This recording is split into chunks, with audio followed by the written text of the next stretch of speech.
So guys अस्सलाम वालेकुम। आज से हम अपनी Adobe XD की उर्दू सीरीज स्टार्ट करने जा रहे हैं। तो हम सबसे पहले उसकी इंट्रोडक्शन के बारे में जानते हैं कि Adobe XD है क्या और उसका मकसद क्या है और हम उसको क्यों यूज़ करना चाहते हैं। तो मैं आप लोग को बताना चाहता हूँ कि जो Adobe XD है वो हम स्पेशली यूज़ करते हैं UI डिज़ाइन के लिए। जैसे कि UI से को हम कहते हैं यूज़र इंटरफेस, कि अगर हम आपके हाथ में कोई मोबाइल है या आप अभी जैसे अब मेरी ये देख रहे हैं, स्क्रीन देख रहे हैं, तो ये एक यूज़र इंटरफेस है। जो आप इसको देख रहे हैं उसको, जो आप एक यूज़र हैं और आपके सामने एक इंटरफेस है, तो ये एक हो जाएगा यूज़र इंटरफेस। तो Adobe XD इसी तरह का सॉफ्टवेयर है कि ये एक यूज़र इंटरफेस डिज़ाइन करने के लिए यूज़ होता है और इसमें हम थोड़ी बहुत डेवलपमेंट भी कर सकते हैं। सपोज़ कि अगर हमारे पास कोई वेबसाइट है तो उसकी हमें थोड़ी बहुत HTML CSS वगैरह चाहिए, तो वो हम इस सॉफ्टवेयर से गेट कर सकते हैं। उसके लिए हम थर्ड पार्टी प्लगइन भी यूज़ कर सकते हैं, लेकिन इसका एक शेयर का ऑप्शन है जिसमें हम डेवलपमेंट लिंक के बारे में करते हैं। वो मैं आपको नेक्स्ट ट्यूटोरियल में बताऊंगा कि उससे आप कैसे थोड़ी CSS और आपके HTML ले सकते हैं आपकी हर चीज़ के बारे में। तो अब हम चलते हैं कि Adobe XD को अगर आप सपोज आपने इंस्टॉल नहीं किया, तो मैंने एक इंग्लिश में एक बनाई थी वीडियो, तो आप उसको देख के उसका स्टार्टर प्लान इंस्टॉल कर सकते हैं। उसमें मैंने सिस्टम की रिक्वायरमेंट्स भी बताई थी। तो अब हम चलते हैं कि Adobe XD क्या है। अभी मैंने इंग्लिश में ट्यूटोरियल बनाया था तो उसमें थोड़ी बहुत मतलब मेरे से थोड़ी बहुत कमी रह गई होंगी, लेकिन मैं इस ट्यूटोरियल में आपको पूरी डिटेल में बताऊंगा इंट्रोडक्शन कि हम Adobe XD क्यों यूज़ कर रहे हैं, ताकि आप लोगों को समझ आ जाए, आप एक अपना फ्रेश स्टार्ट लें और चीज़ों को समझ सकें और ईज़िली आप इसको गेट कर सकें। तो अब हम एक न्यू ओपन करते हैं डॉक्यूमेंट। तो जैसा कि आप स्क्रीन देख रहे हैं, जब आपने Adobe XD इंस्टॉल कर लिया तो आपको ये वाली स्क्रीन नज़र आएगी। तो अब ऐसा ऐसा Adobe XD जो है वो अपनी चीज़ों को UI को चेंज कर रहा है, अपडेट कर रहा है, ऐसा ऐसा कुछ चीज़ें चेंज हो रही हैं। तो अभी मेरे पास जो सॉफ्टवेयर है वो Adobe XD 2020 है। अगर आप कोई सॉफ्टवेयर इंस्टॉल करना चाहते हैं, अगर आपको पेड चाहिए तो आप Adobe Creative Cloud को बाय कर सकते हैं। तो अब हम चले, जैसे आपको स्क्रीन नज़र आ रही है, इसमें हमारे पास लेफ़्ट पे एक हमारे पास होम स्क्रीन है। ये हमारे पास जो स्क्रीन है इसे हम होम कहते हैं।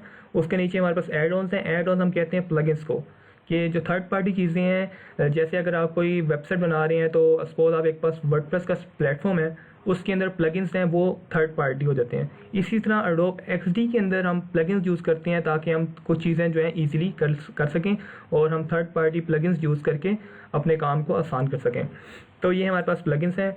जैसे अब मैंने प्लगइन्स एड ऑन्स पे क्लिक किया तो हमें ये प्लगइन्स नज़र आ रहे हैं, Jira server, adjust size by screenshot, lorem ipsum. तो उसके नीचे हमारे पास योर वर्क आ जाता है। इसमें हमारे पास क्लाउड डॉक्यूमेंट्स आते हैं। मैं आपको क्लाउड के बारे में बताऊंगा कि हम Adobe XD में क्लाउड डॉक्यूमेंट्स कैसे सेव करते हैं। जैसे अब मेरे पास एक क्लाउड डॉक्यूमेंट्स मैंने सेव किए हुए हैं, तो इनको हम इजीली एक्सेस कर सकते हैं और ये मैं आपको बताऊंगा कि इनका क्या फ़ायदा है। और नीचे शेयर विद यू है। इसमें यह है कि अगर हमारे पास कोई सपोज़ हमारे पास कह सकते हैं कि हमारे पास कोई टीम है डिज़ाइनर्स की, जिन्होंने हमारे साथ कुछ डिज़ाइन शेयर किए हुए हैं, तो वो जो डिज़ाइन होंगे वो यहाँ पर शो हमारे पास होंगे। उसके बाद मैनेज लिंक्स होंगे। अब मैं आपको बताऊंगा कि मैनेज लिंक कैसे कर सकते हैं। तो ये हमारे पास एक कहते हैं कि उसको क्या कह सकते हैं कि जब हम शेयर करेंगे कुछ चीज़ किसी दूसरे के साथ, तो हमारे पास कुछ लिंक्स क्रिएट होंगे। उन लिंक्स को अगर हम कोई मॉडिफाई करना है या हम डिलीट करना है तो वो यहाँ पर शो हो जाएंगे। मतलब इस मैनेज लिंक को क्लिक करेंगे तो हमारे पास वो यहाँ पर नहीं शो करेगा, लेकिन वो हमें ब्राउज़र में ओपन कर देगा, जिसमें वो हमें ब्राउज़र में ओपन कर देगा, जिसमें आपको अपनी अकाउंट ID लॉगिन करनी पड़ेगी। और ये डिलीटेड है कि आपने कौन कौन सी चीज़ें डिलीट की हुई हैं अपने फाइल्स। मतलब कह सकते हैं कि अगर आपने क्लाउड डॉक्यूमेंट में कोई सेव किया हुआ है या आपने कोई लिंक्स मैनेज किए हैं, तो उनको आप यहाँ पर डिलीट करेंगे तो वो यहाँ पर आपको शो हो जाएंगी, जब तक आप उसको परमानेंटली डिलीट नहीं करेंगे। उसके बाद योर कंप्यूटर है कि इसमें अगर आप कोई चीज़ है ओपन करना चाहते हैं, फाइल अपनी हार्ड ड्राइव में से, कंप्यूटर की फाइल्स में, या किसी भी आपने USB स्टोरेज डिवाइस लगी हुई है तो उसमें से आप करना चाहते हैं, तो इस पर क्लिक करके आप ओपन कर लेंगे। उसके बाद नीचे आपको 3 चीज़ें हैं कि व्हाट्स न्यू, कि अगर आप सपोज़ आपके पास कोई सॉफ्टवेयर मतलब सपोज़ आपके पास Adobe XD 2020 है, तो आप देखना चाहते हैं इसमें क्या न्यू फीचर्स आए हैं, वो आप यहाँ पर क्लिक करने से हो जाएंगे। उसके बाद अगर आपको कोई सपोर्ट चाहिए तो आपको सीखना चाहते हैं तो आप लर्न एंड सपोर्ट पर क्लिक करेंगे। उसमें अगर आप इस सॉफ्टवेयर के बारे में कोई फीडबैक देना चाहते हैं या आप अपनी कोई चीज़ें न्यू बताना चाहते हैं कि मैं आई विल प्रेफर दिस, कि अगर आप इसमें कुछ ऐसे ऐड करें तो आप ये प्रोवाइड फीडबैक कर देंगे, जो Adobe XD के पेज पर ओपन हो जाएगी। तो अगर हम इसकी होम स्क्रीन पर वापस आ जाएँ तो हमारे पास ऊपर 4 चीज़ें हैं। एक है हमारे पास आईफोन का आर्टबोर्ड, जिसको हम ड्रॉप डाउन पर क्लिक करके उसकी लिस्ट ओपन हो जाएगी, जिसमें एंड्रॉयड मोबाइल भी है, एक्सेट्रा एक्सेट्रा। सेकंड हमारे पास आईपैड के आर्ट बोर्ड्स हैं, डॉक्यूमेंट्स के साइजेस हैं, और इसमें हम आईपैड की जितनी भी स्क्रीन्स हैं, सारी नहीं है लेकिन कुछ कुछ जो स्टैंडर्ड हैं वो हमारे पास इसमें शो हो जाएंगी। उसके बाद वेब की स्क्रीन्स हैं 1280 की, 1366 की, 1920 की, और उसके बाद कस्टम साइज़ है। कस्टम साइज़ में हम आप खुद अपनी मर्ज़ी का आर्टबोर्ड क्रिएट कर सकेंगे। बाकी 3 साइज़ में भी अपनी मर्ज़ी का आर्टबोर्ड क्रिएट कर सकते हैं, वो मैं आपको नेक्स्ट बताता हूँ कि आर्टबोर्ड आप कैसे आर्टबोर्ड टूल यूज़ करके कैसे उसको क्रिएट कर सकते हैं। तो उसके बाद ये नीचे हमारे पास रिसेंट डॉक्यूमेंट्स शो हो देंगे कि जो हमने डॉक्यूमेंट्स क्रिएट किए हैं वो यहाँ पर शो देंगे।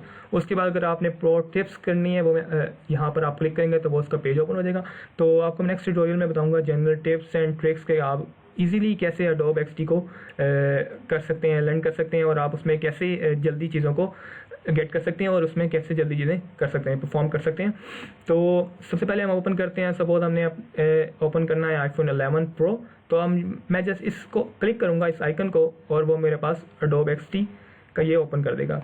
बेसिकली एडोब एक्सटी जो है ना लाइट वेट सॉफ्टवेयर है, इसको आप इजीली कर सकते हैं, आपको इतनी चीज़ों की ज़रूरत भी नहीं पड़ेगी। तो इसमें आपको मतलब थोड़ी बहुत चीज़ें पड़ेंगी, मतलब आपके पास विंडोज़ 10 की फॉल्स क्रिएटिव अपडेट होनी चाहिए, और सेकंड आपके पास 64 बिट सिस्टम होना चाहिए, और 4 GB रैम मिनिमम होनी चाहिए ताकि आपका सॉफ्टवेयर जो है वो कर सके, क्योंकि एडोब के सब सॉफ्टवेयर की मिनिमम रिक्वायरमेंट 4 GB होती है। तो जैसे कि अब हमने ये ओपन हो गया हमारे पास एक डॉक्यूमेंट होम स्क्रीन के बाद, अब हम मेन स्क्रीन पे आ गए हैं जिसके ऊपर हमारे पास सब डिज़ाइन होगा और हमारा सब चीज़ें हमारे इसके ऊपर होंगी कि मतलब इसमें टूल्स, लेफ्ट पे टूल्स आ गई हैं, नीचे हमारे पास एसेट्स हैं, प्लगइन्स हैं और कुछ और चीज़ें हैं, और राइट पे हमारे पास इसको जो ये एक नज़र आ रहा है इसको हम कहते हैं प्रॉपर्टी इंस्पेक्टर। अगर मैं आपको टॉप से स्टार्ट करना चाहूँ तो ये हमारे पास 3 लाइन्स आइकन है, ये से कहते हैं मेन्यू। इसको हम क्लिक करेंगे तो हमारे पास new, open from your computers, open recent, get UI kits, open Creative Cloud libraries, rename करने के बाद हम फाइल रीनेम करने के लिए हो जाएगा। उसके बाद हम फाइल को सेव करना है, फाइल को कहीं और किसी और जगह सेव करना है अगर ऑलरेडी सेव है। उसके बाद स्पेल चेक अगर हमने ऑफ करना है तो यहाँ से हो जाएगा। एक्सपोर्ट करनी है फाइल्स, अब मैं आपको बता दूंगा कि बैच है कि और सेलेक्टेड को हमने एक्सपोर्ट करना है कि सारे आर्ट बोर्ड जितने भी होंगे उनको फोल्ड करना है, और आफ्टर इफेक्ट्स के लिए हमने इसको एक्सपोर्ट करना है। उसके बाद हमने कोई फाइल इंपोर्ट करनी है या कोई कहते हैं इमेज इंपोर्ट करनी है, वो यहाँ से इंपोर्ट कर सकते हैं। उसके बाद हमारे पास प्लगइन्स आ सकते हैं कि ये अभी आपको बताऊंगा कि प्लगइन्स कैसे इंस्टॉल करते हैं और प्लगइन्स को कैसे मैनेज करते हैं, और डेवलपमेंट के लिए आप इसको प्लगइन को कैसे क्रिएट कर सकते हैं। इसकी मतलब मेन आप कह सकते हैं कि एडोब एक्सटी जो चीज़ है ना, मतलब बहुत ही हैवी चीज़ है। आप कहें कि अगर आपने कोई यूआई एक्सपर्ट बनना है, UI designer, expert UI designer, तो आप इस सॉफ्टवेयर को यूज़ करें। ठीक है, मैं आपको रिकमेंड करता हूँ। आप मतलब इतना मुश्किल सॉफ्टवेयर नहीं है। बेसिकली आपको एक जैसे कहते हैं ना, आप एक पास आई होनी चाहिए कि आप एक मतलब कि अगर आप कोई डिज़ाइन बना रहे हैं तो वो एक क्रिएटिव हो, ठीक है, और उसमें जो आपका पूरा एक मतलब कहते हैं ना व्यू है या आप एक मकसद है जो आपकी चीज़ बनाने का, वो उसमें नज़र आ रहा हो, तो वो आपकी बेशक डिज़ाइन का जो मर्जी हो वो आपका बिल्कुल बेहतर लगेगा। और बेसिकली और उसके बाद अगर हम कहते हैं कि जो डिज़ाइन है उसमें बेशक अलाइनमेंट जो होती है वो लाजमी होती है। अगर आपकी अलाइनमेंट सही नहीं होगी किसी डिज़ाइन में तो वो बेशक जितना मर्जी अच्छा बना हो वो उसको ख़राब ही लगना है। ठीक है, तो ये थी हमारे पास मेन्यू की चीज़ें। उसके बाद हमारे पास राइट पे उस पर आता है होम का आइकन, इस पर क्लिक करेंगे तो वो हमें होम स्क्रीन शो करेगा, जैसे ये जो स्क्रीन मैंने आपको पहले बताई थी।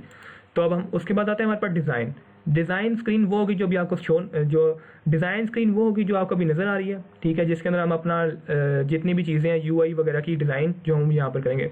उसके बाद सेकंड हमारे पास आती है प्रोटोटाइप किसको कहते हैं? प्रोटोटाइप उसको कहते हैं कि अगर आपके पास मल्टीपल स्क्रीन्स हैं तो एक स्क्रीन के को हम अगर दूसरी स्क्रीन से लिंक करना चाहते हैं कि इस बटन को क्लिक करके ये वाली स्क्रीन ओपन होगी, इस चीज़ को क्लिक करके ये वाली स्क्रीन ओपन होगी, तो उसे हम प्रोटोटाइप कहते हैं। और ये एडोब एक्सटी की बेस्ट चीज़ है कि अगर सपोज अगर हमें क्लाइंट कहता है कि ये वाई फ्रेम्स हैं और ये डिज़ाइन है, और मतलब सपोज कि क्लाइंट हमें सिर्फ दे देता है, क्लाइंट हमें एक देता है लोगो, ठीक है, एक लोगो हमें दे दिया उसने, और उसने हमें एक छोटा सा स्केच दे दिया कि मुझे इस तरह की वेब एप्लीकेशन चाहिए। पहले तो आप उसका डिज़ाइन करेंगे, उसके बाद आप उसको बताएंगे कि अगर प्रोटोटाइप उसका क्रिएट करेंगे कि इस स्क्रीन पे अगर स्प्लैश स्क्रीन है, स्प्लैश स्क्रीन के बाद एक मेन स्क्रीन ओपन होगी, अगर हम मोबाइल एप्लीकेशन की बात करते हैं तो वो कैसे ओपन होगी, मतलब उसकी क्या एनिमेशन होगी, और उस स्क्रीन पे मतलब एक स्प्लैश स्क्रीन है उसके बाद हमें कैसी स्क्रीन होगी, कैसी मतलब उसका डिज़ाइन कैसे शो होगा, तो उसको हम प्रोटोटाइप के अंदर शो करेंगे। मतलब क्लाइंट को शो करेंगे। उसके बाद तीसरी हमारे पास ऑप्शन आती है शेयर की। इस शेयर के अंदर हमारे पास एक हम जो 5 चीज़ें हैं, एक design review, development, presentation, user testing और कस्टम। इसको मैं आपको बताऊंगा कि नेक्स्ट में ट्यूटोरियल्स में कि आप इनको यूज़ करके क्या क्या चीज़ें गेट कर सकते हैं। और उसके बाद यहाँ पर एक क्लाउड का आइकन है कि अगर आपका क्लाउड कनेक्टेड है तो वो आपको यहाँ पर शो हो जाएगा, अगर नहीं है तो उसके ऊपर क्रॉस का आइकन शो होगा। वो भी आपको बताऊंगा कि वो भी मैं आपको बताऊंगा कि क्रॉस का आइकन कैसे रिमूव करना है। उसके बाद आपके पास यहाँ पर आपका डॉक्यूमेंट का नेम होगा। अभी मैंने इसको सेव नहीं किया तो इसका अनटाइटल 2 के नाम से आ रहे हैं। उसके बाद हमारे पास ये हमारे पास ये प्लस का उसके बाद हमारे पास ये एक पर्सन आया है, उसके ऊपर प्लस का आइकन है। इसका है कि हम अगर किसी बंदे को शेयर करना चाहते हैं डॉक्यूमेंट, तो वो उसको यहाँ से हम इसको क्लिक करेंगे और वो हमें बता देगा कि इसको पहले सेव करो और उसको क्लाउड पे सेव करो और उसको शेयर कर दो।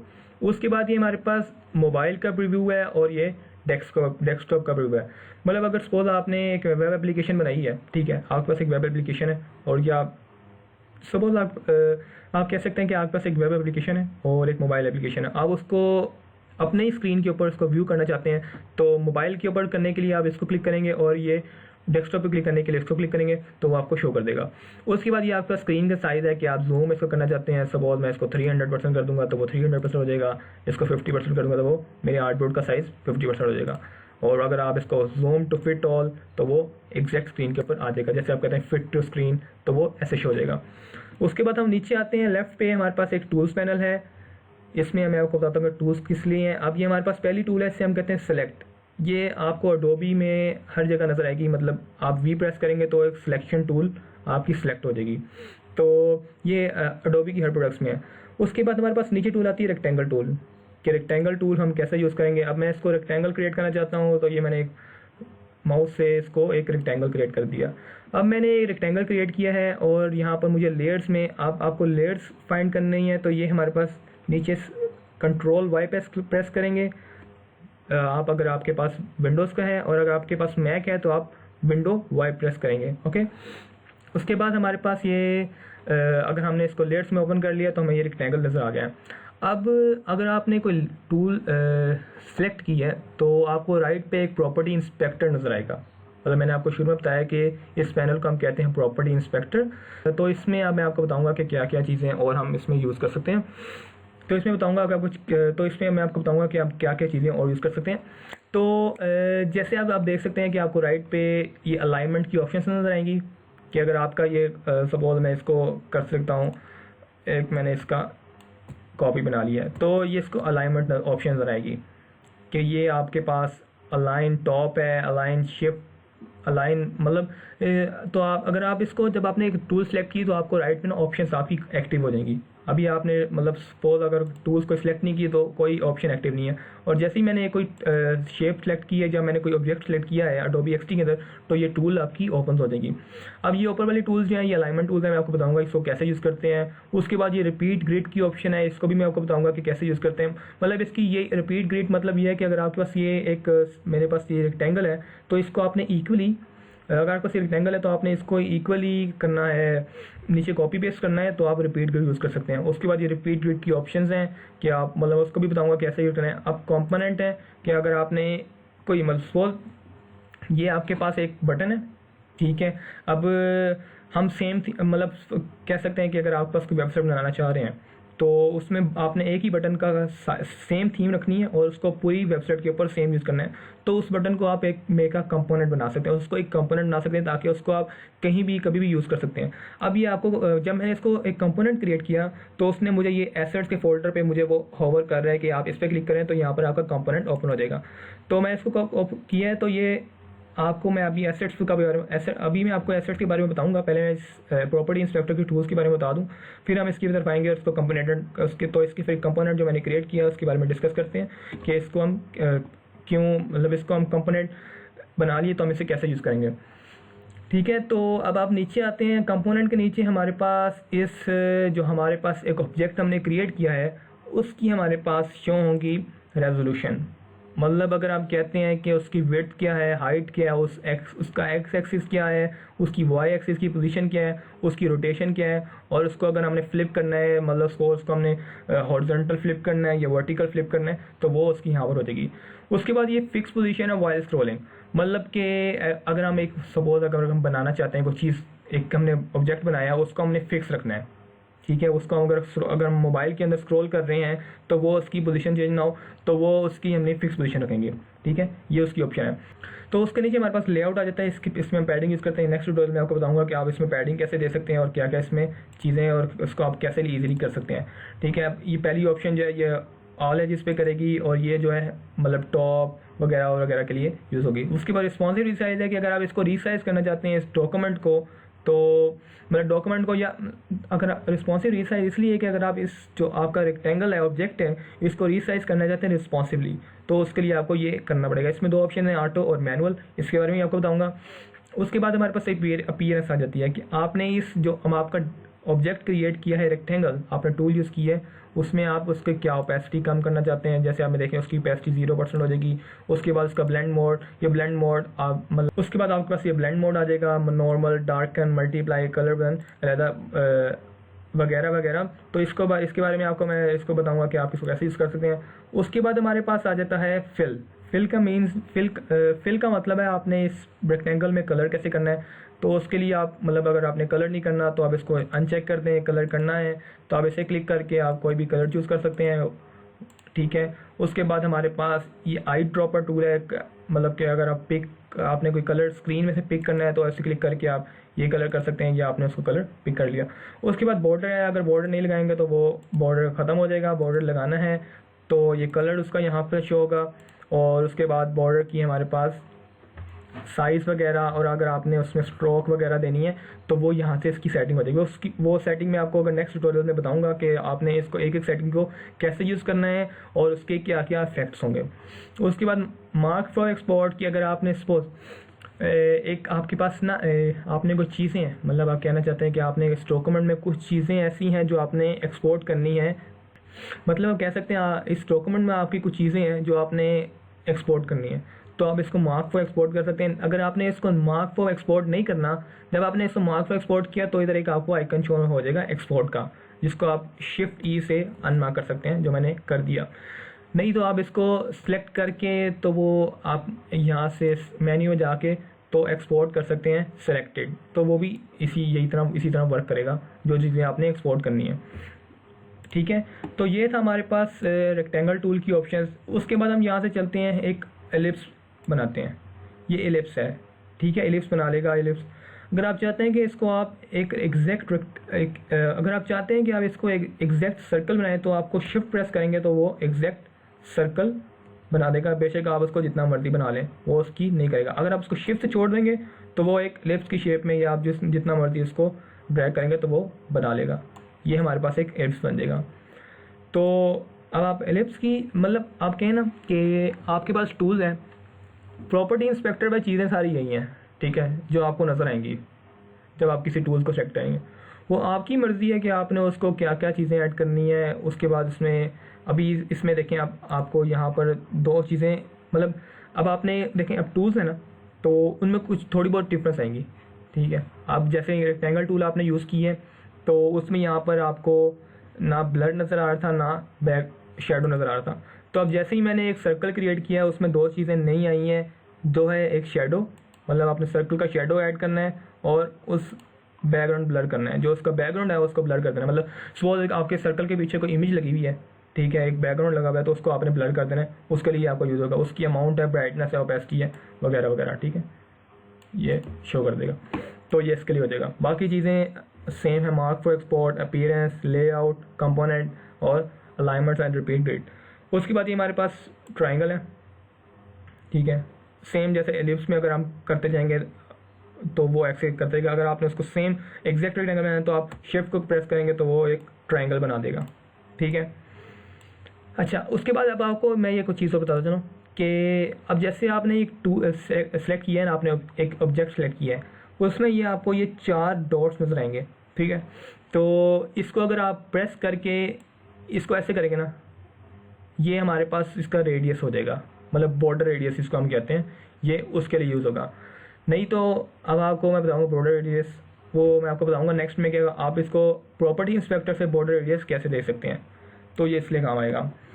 उसके बाद अगर हम चलते हैं लाइन टूल के ऊपर, सेम लाइन टूल जिस तरह आप क्रिएट करना चाहें ये कर सकते हैं। ये आपको उसने स्ट्रेट के बारे में बता दिया कि वो स्ट्रेट है, और शिफ्ट दबा के अगर आप शिफ्ट दबा करेंगे तो वो एक स्ट्रेट लाइन क्रिएट करेगा। अगर सपोज ये आप शिफ्ट कर रहे हैं तो वो एक स्ट्रेट लाइन क्रिएट करेगा। तो ये इस टूल है, और इस टूल के बारे में अब आप इसमें आपके पास वो चीज़ें सेम टू सेम। उसके बाद आप पेन टूल कर सकते हैं। अगर आप कोई फोटोशॉप यूज़र हैं तो आपको, या इलस्ट्रेटर के यूज़र हैं, आपने कभी यूज़ किया होगा उनको, तो वो पेन टूल से हम इजीली उसको हम एक शेप वगैरह क्रिएट कर सकते हैं, और उसमें पेन टूल्स में उसको सिलेक्ट करके उस शेप को कलर वगैरह कर सकते हैं। तो ये उसके बाद एक चीज़ बन जाती है। और उसके बाद अगर हम कह सकते हैं कि जो पेन टूल है उसकी इसके क्या क्या यूजेस हैं, और उसको कैसे आप इसको क्रिएटिविटी से यूज़ कर सकते हैं, वो आपको नेक्स्ट ट्यूटोरियल में बताऊँगा। उसके बाद नीचे आपका टेक्स्ट टूल है। ये आपके पास मेन चीज़ है कि आपने टेक्स्ट को ऐड करना है। तो जैसे आप टेक्स्ट ओपन करें तो आप लिख दो Adobe XD, ये आप टेक्स्ट है, तो अब टेक्स्ट में आप इसकी चीज़ें आ जाएंगी, दो चीज़ें इसमें ऐड हो जाएंगी। इसमें आ जाएगा टेक्स्ट में आप इसका पहले तो फ़ॉन्ट चेंज कर सकेंगे, ये है इसका फ़ॉन्ट साइज़, और ये है उसका फ़ॉन्ट वेट, और ये है कि उसकी स्पेसिंग कितनी है, करैक्टर की स्पेसिंग, ठीक है, ये उसकी करैक्टर की स्पेसिंग है।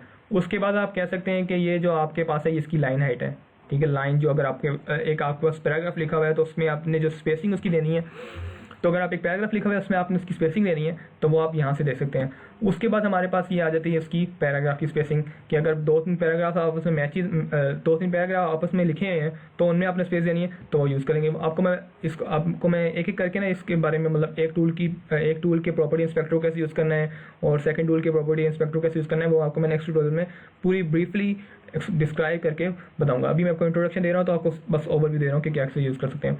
उसके बाद ये थोड़ी बहुत अलाइनमेंट की ऑप्शंस हैं उस टेक्स्ट की, और ये उसकी मतलब अपर केस वगैरह के लिए होते हैं। उसके बाद नीचे वो ये अपीयरेंस में opacity, blend mode, fill, border, shadow and background blur. उसके बाद ये आपके पास एक टूल नज़र आएगी, आपके लिए एक नई टूल होगी कि मतलब आपने इस टूल को किस लिए यूज़ हो सकती है। तो ये टूल है आर्ट बोर्ड के लिए। अब जो आपको ये स्क्रीन के ऊपर एक वाइट चीज़ नज़र आ रही है इसे हमें कहते हैं आर्ट बोर्ड। तो अगर हम इस आर्ट बोर्ड की तरह का एक और आर्ट बोर्ड क्रिएट करना चाहते हैं तो हम इसको क्लिक करेंगे। तो ये जो आर्ट बोर्ड टूल है, ठीक है, इसमें अभी हमारे पास ये आपको आइकन शो होगा कि आप एक तो हम खुद आर्ट बोर्ड क्रिएट कर सकते हैं, ठीक है, ये हम एक अपनी मर्ज़ी से आर्ट बोर्ड कर दिया। अगर हम चाहते हैं कि हम एक जो न्यू आर्ट बोर्ड है उसको हम, ठीक है, ये हमने custom size art board create कर लिया है। अब हम चाहते हैं कि हम एक आर्ट बोर्ड क्रिएट करें जो हमारी डिफाइन साइज में, जैसे आईफोन 11 लिखा हुआ है, iPhone 11 pro, 6, 7, 8 plus, iPhone 5, Android mobile, surface pro 3। तो मैं जस्ट इस पे जाऊँगा, ठीक है, और आईपैड पे क्लिक कर दूँगा, तो वो उसने मेरे लिए उसने मेरे लिए ना आईपैड का आर्ट बोर्ड क्रिएट कर दिया कि भाई लें इसके ऊपर काम करें, आपका आईपैड का आर्ट बोर्ड ऑलरेडी क्रिएट है। तो उसने ना आपको आईपैड का एक आर्ट बोर्ड क्रिएट करके दे दिया है। इसकी बजाय कि मतलब कि आप कह सकते हैं कि आप गूगल पे गए हैं, ठीक है, पहले हम गूगल पे जाते थे, आईपैड का साइज़ देखते थे कि उसका साइज़ क्या है, 768x1024, उसमें फिर उसको लाते थे, एक न्यू डॉक्यूमेंट क्रिएट करते थे, उसके बाद उसमें हम साइज़ मेंशन करते थे कि इसकी हाइट ये है, विड्थ ये है, और एंटर करते थे, तब हमारा जाके एक आर्ट बोर्ड क्रिएट होता था। अब Adobe XD में आप क्या करेंगे, Adobe XD में आप आर्ट बोर्ड हमारे पास ये क्लिक करेंगे इसको, और ये उसके बाद लिस्ट ओपन हो जाएगी कि आईपैड का ये है, उस पर जाके आप क्लिक करेंगे और उन्होंने साथ साइज़ भी मेंशन किया हुआ है, तो आपका एक आर्ट बोर्ड क्रिएट हो जाएगा। तो इतनी ईजी आप इसको बगैर इसको गूगल करने के बजाय आर्ट बोर्ड Adobe XD के अंदर ही क्रिएट कर लेंगे।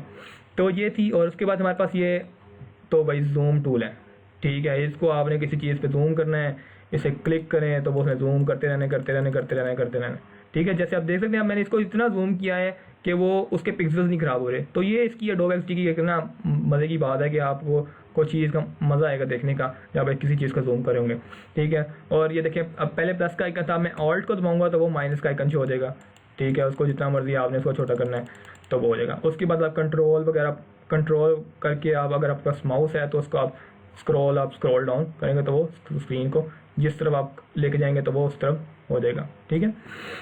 तो ये था हमारे पास इस टूल में।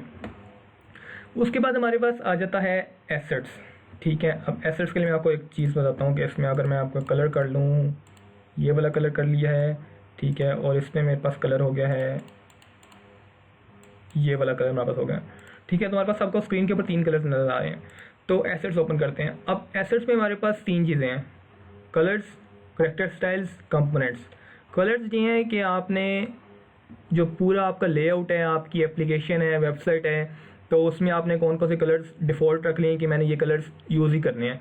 तो मतलब बार बार मुझे आई ड्रॉपर टूल तो मुझे बार बार आई ड्रॉपर टूल ना यूज़ करना पड़े, तो मैं इसको पकड़ूँ और वहाँ पर एक कलर यहाँ से सेलेक्ट कर लूँ एसेट्स में से, ठीक है। वो इजीली आप कर लेंगे। मैं आपको बताऊँगा कि कैसे आप इजीली इसको सेलेक्ट कर सकते हैं। तो आपने इसको एसेट्स में ऐड करना है। इसको आपने क्लिक किया, ठीक है, इस कलर को क्लिक किया, इसको क्लियर। अब आपने 3 चीज़ें सेलेक्ट कर ली कि आपने ये 3 कलर जो हैं यूज़ करने हैं थ्रू आउट द आपकी एप्लीकेशन।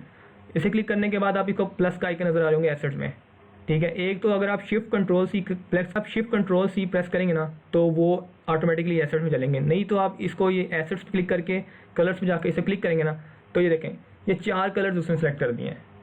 एक तो कलर हमारे पास ये रेड कलर है, और ये हमारे पास ये एलिप्स का कलर है। अभी मैंने इसकी ओपेसिटी कम की भी, तो इसको सही इसने एग्जैक्ट कलर नहीं किया। उसके बाद हमारे पास ये जो है, ये हमारे पास ये बॉर्डर कलर है 7070। उसके बाद ये हमारे पास ये बॉर्डर रेडियस जो मतलब उसके बाद हमारे पास ये जो रेक्टेंगल है उसको मैंने बॉर्डर रेडियस दिया हुआ है, उसका कलर है। तो इस तरह आप जो है ना कलर सेलेक्ट कर लेंगे। तो अगर आप मतलब अब मैं कहना चाहता हूँ कि मैंने ये वाला कलर यूज़ करना है, इसमें कलर करना है, तो वो ईजिली आप इसे क्लिक करेंगे तो वो कलर हो जाएगा, बजाय इसके कि आप इसे क्लिक करें, ठीक है, और इस पे जाएं फिल पे, इसका आई ड्रॉपर टूल पकड़ें और ये वाला कलर करें, तो वो यहाँ पर, ठीक है, तो वो एसेट्स में हो जाएगा। अब नीचे हमारे पास आते हैं करेक्टर स्टाइल्स। अब करेक्टर स्टाइल्स क्या होते हैं और इसको हम क्या करते हैं। करेक्टर स्टाइल्स हमारे पास होते हैं फॉन्ट्स और उनका हाइट, मतलब फॉन्ट, उनका साइज़ और उनकी फॉन्ट वेट, वो यहाँ पर सेव एसेट में सेव हो जाएगा। कि उसको मतलब जैसे कह सकते हैं कि आपके पास कोई हेडिंग है, ठीक है, उसका आपने through out the application 20 pixel रखना है और डिस्क्रिप्शन है उसका आपने 14 पिक्सल रखना है। तो वो आप एक एसेट क्रिएट करके इसमें रख देंगे, तो वो यहाँ से जब इस पर क्लिक करेंगे तो वो ऑटोमेटिकली आपके आर्टबोर्ड पे एज इट इज़ जो आपने बनाया होगा वो वहाँ पर शो हो जाएगा। अब करेक्टर स्टाइल मैं इसको ये हमारे पास एक टेक्स्ट है, उसको मैं करेक्टर स्टाइल में ऐड कर देता हूँ। तो इसको मैंने ऐड कर दिया, जो है करेक्टर स्टाइल में ऐड हो जाएगा। उसने मुझे बता दिया ये सीगो UI है और 20 BT इसका फॉन्ट है, जैसे इसको नज़र आ रहा है आपको। अब मैं इसको एक मतलब एक टेक्स्ट मैंने लिख दिया है, मतलब इसका टेक्स्ट है, आप कह सकते हैं ये। तो इसको मैं करना चाहता हूँ, इसका मैंने फ़ॉन्ट इसका चेंज कर दिया है, लेकिन मैं इसको इस स्टाइल से करना चाहता हूँ। तो जब मैंने इसको करेक्टर स्टाइल को इससे क्लिक किया ना, जैसे आप देख सकते हैं इसका फ़ॉन्ट था 24 रेगुलर, अब कह सकते हैं इसको मतलब इसका फ़ॉन्ट था 24 सेमी बोल्ड इटैलिक, लेकिन मैं चाहता हूँ कि उसका करेक्टर स्टाइल इसके मुताबिक हो जाए। तो मैं जैसे इसको क्लिक करूँगा तो वो देखें अपनी इसने ओरिएंटेशन चेंज कर ली, इसने स्टाइल चेंज कर लिया, तो वो जो एसेट के मुताबिक था उसको अपने एसेट के मुताबिक कर लिया। तो ये इसकी एक बेस्ट पॉइंट है। उसके बाद नीचे हमारे पास कंपोनेंट्स हैं। कंपोनेंट्स कैसे यूज़ होंगे, जैसे अभी मैंने शुरू में एक कंपोनेंट क्रिएट किया था, वो यहाँ पर मैं शोर है। उस कंपोनेंट को हम जो भी इसमें चीज़ें चेंज कर देंगे तो वो हमारे एसेट में चेंज होती रहेगी। जैसे आप देखें मैं चेंज कर रहा हूँ, उसका कलर चेंज कर रहा हूँ, तो ब्लू कर दिया, तो वो कंपोनेंट में चेंज हो रही है। और ये मतलब आपने कोई चीज़ बना रही ना, उसको आप ग्लोबल कर लें, और वो जहाँ पर भी आप यूज़ करेंगे तो वो उसके मतलब सेम टू सेम, मतलब अगर आपने iPhone X पे मतलब आपने उसको मेन स्क्रीन पे चेंज किया ना, उसके एसेट को, कलर को चेंज किया, तो वो बाकी किसी भी स्क्रीन के ऊपर बटन उसने ऐड होना है ना, तो उस कंपोनेंट ने चेंज होना अपने आप को, मतलब उसने ग्लोबली तो मतलब उसने अपने ग्लोबली अपने आप को ना उसके मुताबिक कर लेना कि सब कुछ सेम टू सेम है। तो ये कंपोनेंट बनाने का एक अच्छा तरीका है। तो ये थी एसेट्स के बारे में। उसके नीचे हमारे पास आ जाता है लेयर्स, मतलब ऑल लेयर्स। इमेजेस अगर आपने शो करनी है तो इमेजेस पे क्लिक करेंगे। शेप्स, अब मेरे पास शेप्स नहीं तो शेप्स पे क्लिक करूँगा तो शेप्स ओपन हो जाएंगी।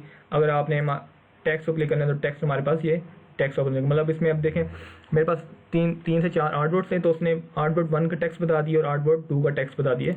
ये हमारे पास अगर हमने कोई टेक्स्ट सिर्फ एडिट करना है तो उसके लिए हम इसको यूज़ कर सकते हैं। तो उसके बाद हमारे पास आ जाते हैं नीचे हमारे पास ये है, इसे हम कहते हैं प्लगइन्स। ठीक है, ये प्लगइन्स अब हम शुरू में बताया था कि होते हैं एड ऑन्स। तो इसमें प्लगइन कैसे ऐड करना है, ये प्लस पे क्लिक करेंगे तो वो प्लगइन्स ओपन हो जाएंगे स्क्रीन। तो उसमें आप उसमें आप कर सकते हैं प्लगइन्स फाइंड करके अपनी मर्ज़ी के लिए, तो वो यूज़ कर सकते हैं। अभी मैं आपको बताऊंगा नेक्स्ट वीडियो में आपको बताऊंगा कि कौन से जो बेस्ट प्लगइन्स हैं जो आप यूज़ कर सकते हैं Adobe XD के लिए। अगर आपने कोई बेस्ट UI डिज़ाइन बनानी है, तो अगर आपने बेस्ट UI डिज़ाइन बनानी है तो मैं आपको प्रेफर करूँगा कुछ प्लगइन्स जो आप बाद में इंस्टॉल कर सकते हैं। ठीक है, तो ये थी हमारे पास कुछ चीज़ें लेफ़्ट पे।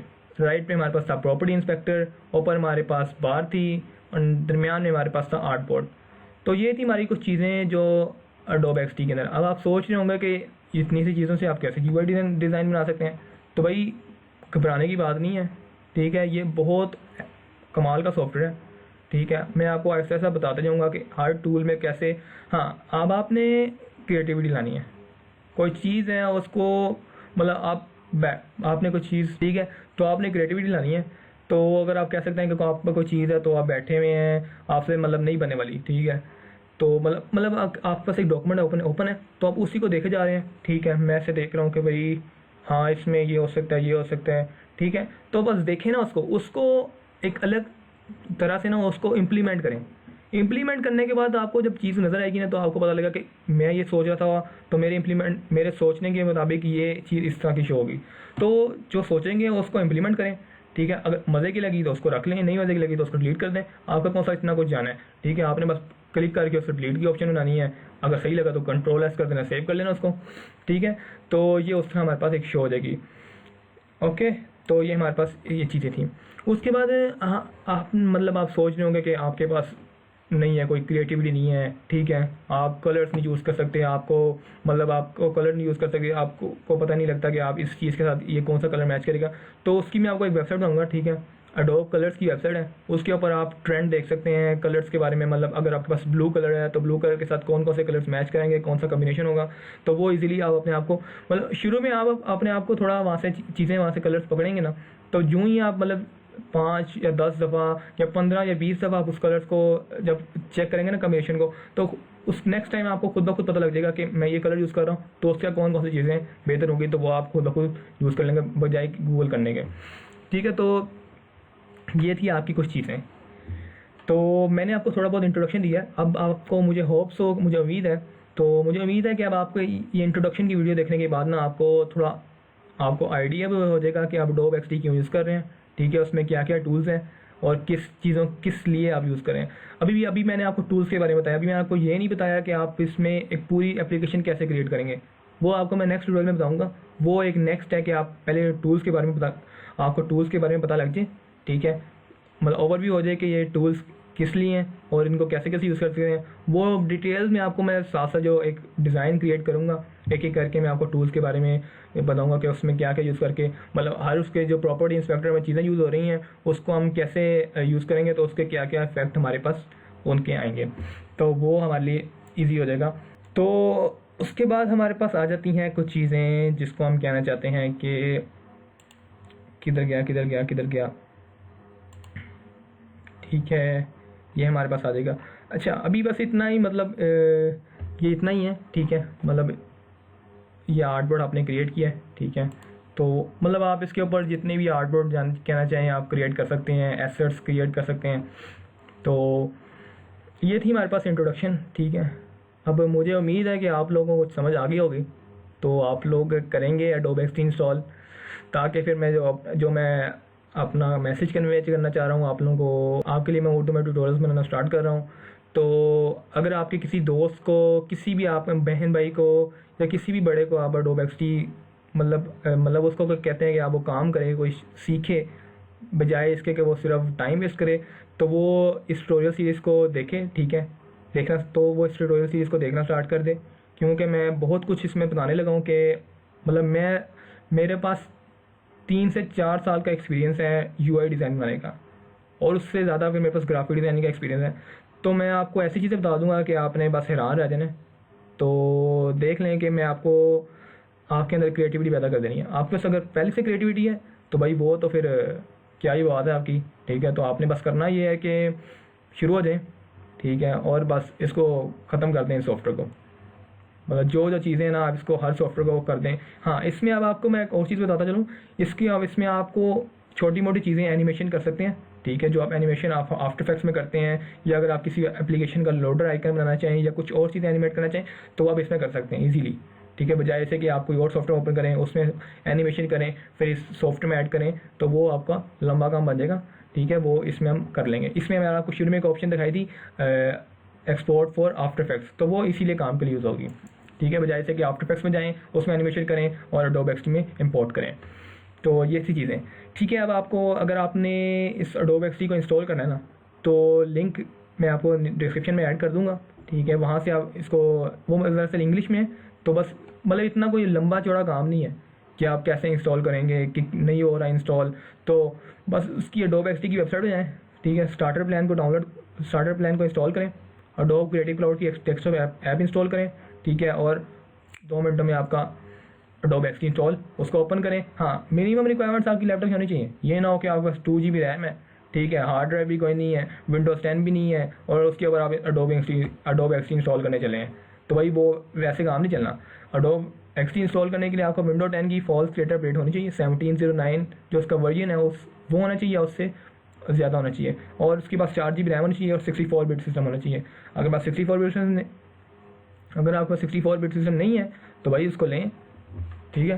तो चलें, इसको अब आपके लिए आज के लिए इतना ही करते हैं, ठीक है। इंट्रोडक्शन इसको देखें, इसको आप इंट्रोडक्शन, अगर आपको कोई समझ नहीं आती, अभी भी आपको कोई समझ नहीं आती, तो भाई पूछें मुझसे, ठीक है, मैं आपको बताता हूँ, ठीक है। कोई इतनी मुश्किल चीज़ नहीं है, ठीक है। अब आपने देखा होगा ये भाई ये 8-9 टूल्स हैं, तो इनसे हम क्या UI डिज़ाइन करेंगे, भाई इससे UI डिज़ाइन हो जाएगी। बहुत ये सॉफ्टवेयर 2016 में आया था, और बहुत से लोगों ने इस सॉफ्टवेयर को यूज़ करके बहुत सी UI डिज़ाइन बना ली हुई हैं, और मैं आपको बताऊंगा कि क्या कितनी मज़े की UI डिज़ाइन इसमें बनती है। हाँ, इसमें Adobe फोटोशॉप या Adobe Illustrator, मैं अपना एक्सपीरियंस है ना, मैंने बहुत सी UIs बनाई है Adobe फोटोशॉप के ऊपर, लेकिन जब मैंने इसके ऊपर बनाई है ना, तो इसके अंदर मतलब अगर आप Adobe फोटोशॉप में UI बना रहे हैं ना 1 घंटे में, तो इसमें आपका 20-25 मिनट मैक्सिमम लगेंगे ना, उससे मतलब उसकी जैसी बन जाएगी, लेकिन आपका टाइम बच जाएगा। तो ये बहुत मतलब इसमें मज़ा आएगा आपको काम करने में। तो इसके बाद अब मैं नेक्स्ट ट्यूटोरियल में आपको कुछ टूल्स के बारे में बताता हूँ, ये आपको मैं एक बेसिक एप्लीकेशन का डिज़ाइन बनाता हूँ, ताकि आपको थोड़ी मज़ा भी आए देखने का।